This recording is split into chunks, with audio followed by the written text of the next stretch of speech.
ఈ కార్యక్రమంకి వచ్చిన మన ఈ ఏరియాకి సంబంధించిన నాయకులందరికీ, తర్వాత అరండల్పేట సిఐ, నగరంపాలెం సిఐ గారికి నమస్కారం.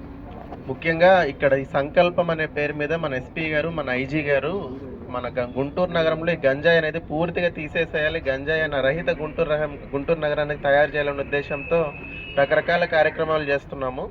అందులో భాగంగానే మన ఏరియాలో కొంచెం గంజాయి కన్సంప్షన్ బాగుంది, గంజాయి తాగే వాళ్ళు ఉన్నారు, గంజాయి అఫెండర్లు ఉన్నారన్న ఉద్దేశంతో ఈ ఏరియాలో ఈరోజు కార్డినెన్స్ సెర్చ్ ప్రోగ్రామ్ చేయడం జరిగింది. కార్డినెన్స్ సెర్చ్ అంటే మన ఏరియా మొత్తం నిర్బంధించేసి ప్రతి ఇంటిని వెరిఫై చేసి ఏ ఇంట్లో ఎవరు ఉంటున్నారు, ఎక్కడైనా గంజాయికి సంబంధించినది ఉందా అనే విషయం మీద తీసుకురావడం జరిగింది. దానికి సంబంధించి రికార్డ్ లేని వెహికల్స్ను కూడా తీసుకోవడం జరిగింది.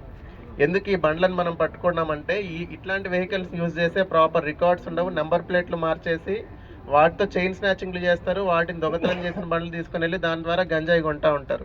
సో అవన్నీ వెహికల్స్ ప్రాపర్ డాక్యుమెంట్స్ చెక్ చేసి, ఏదైతే ప్రాపర్ డాక్యుమెంట్స్ చెక్ చేసి వెహికల్స్ అనేది రిలీజ్ చేస్తాము. ఇక్కడ మన ఏరియాలో కొంతమంది గంజాయి అఫెండర్లు కూడా ఉన్నారనమాట, చాలా పేర్లతో. అక్కడ రౌడీ షీటర్లు ఎవరైతే ఉన్నారో వాళ్ళు ఒకసారి ఇక్కడ తీసుకురా. వీళ్ళు కాకుండా ఇంకా అక్కడ కూడా ఉన్నారా, మేరీ బాబు వాళ్ళు ఉన్నారు కదా, ఎక్కడ ఉన్నారు వాళ్ళు?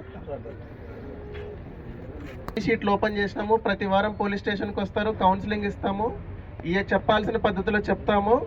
ఇంకా కొత్త అఫెన్సులు చేయడానికి కూడా వీళ్ళకి చాలా భయంగానే ఉంది. ఇది కాకుండా వీళ్ళ వల్ల ఏదైనా ఇబ్బంది ఉందమ్మా మీకేమన్నా, మీ ఏరియాకి సంబంధించిన రౌడీ షీటర్లు వీళ్ళ వల్ల?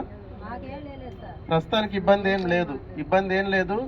ఇట్లా ఎవరి మీదన్నా గంజాయి అమ్మినా, గంజాయి కొన్నా, లేదంటే ఇతర ఏదన్నా క్రైమ్లో కనుక ఇన్వాల్వ్ అయినారంటే అందరి మీద రౌడీ షీట్స్ ఓపెన్ చేసి ఇట్లనే అందరి ముందు నిలబెట్టి కౌన్సిలింగ్ ఇవ్వడం జరుగుతుంది. ఇంకా నుంచి ప్రతి ఒక్కరు గంజాయిలో ఇన్వాల్వ్ అవ్వాలన్నా, లేదంటే ఇతర ఏదన్నా క్రిమినల్ యాక్టివిటీస్లో ఇన్వాల్వ్ అవ్వాలంటే భయపడే పరిస్థితి క్రియేట్ చేయాలనేదే మా ఉద్దేశం.